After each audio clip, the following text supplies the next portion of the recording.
If you play Old School D&D, you're going to play more D&D. I can't tell you how many times I've seen 5th edition players share jokes or memes about, oh, I couldn't get all 5 people together this week, so we have to miss another session, and I think that's an absolute travesty. As an old school player, I've run games for as few as 2 players and as many as 10 or 11. A flatter power curve and no predetermined story means that I can run the game at the same time every week, and whoever shows up, and I run the game for them. This has been my most effective line in getting people to try out OSR. Most people watching this video probably already play OSR, and I'd simply encourage them to use this video to recruit more potential players, as well as use the comments to share their personal reasons for preferring OSR, as well as show their own blogs and YouTube channels to help onboard newcomers. The OSR by nature is very decentralized and DIY, and rather than spending hundreds of dollars on Splatbooks, there's tons of great blogs out there by people making their own materials and tutorials, so I'd love to give people a chance to show off their stuff. And if you are a newcomer, either to this channel or to OSR in general, then welcome, and I'd encourage you to ask any questions you might have about where to get started in the comments, and there's no such thing as a stupid question. I don't like to do edition wars. As far as I'm concerned, OSR and 5e are different games, so comparing them would be like comparing baseball to football. It's a matter of personal taste, but I know that with the current news surrounding WOTC, a lot of 5th edition players are looking to jump ship or maybe try something else out.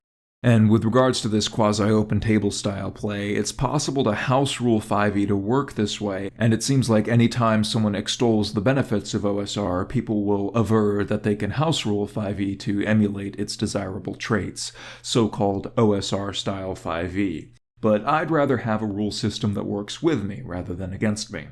At a certain point, it's time to stop trying to play baseball style football and just play baseball. I know that I don't have to worry about running a campaign that includes first-level characters as well as ninth-level characters, while designing the equivalent encounters for 5e as such would be a technical nightmare. Regardless, in total fairness, I do have to mention that Danny over at Strange Flight seems to have had a great deal of success in breaking 5e's bones to fit an open table mold, so if you're interested in open table style play and don't want to give up the 5e rule set, go check it out, I'll link it in the description. You can pick up Moldvay Basic or Old School Essentials or Labyrinth Lord, which is completely free, and any one of these will work. Don't be intimidated, please. For some reason, there's this stereotype about old school gaming being super complicated, but it really couldn't be further from the truth. I mean, Moldvay Basic clocks in at 64 pages, and that's everything. That's classes, spells, magic items, bestiary, and examples of play. I mean, it's really not that much, and your players don't even need to know that.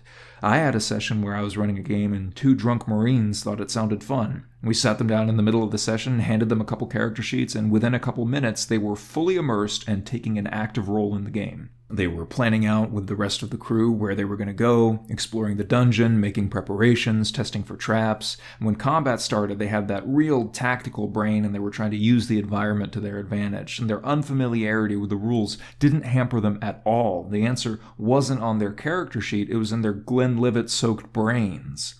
And in that session alone, I think they used an Iron Maiden as a battering ram, baited enemies into fighting on a frozen lake so they would crash through and drown, caused a cave-in to crush a horde of orcs, and diverted an underground river to flood a cavern full of deadly giant spiders. It is a really special feeling when non-gamers ask you when the next session will be.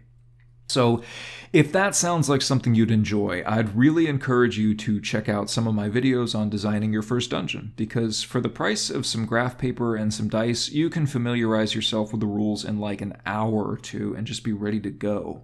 And once again, if you already love Old School, let us know why, and tell us about your projects, if that's blogs or channels or published materials, and if you haven't tried Old School yet, go ahead and ask some questions.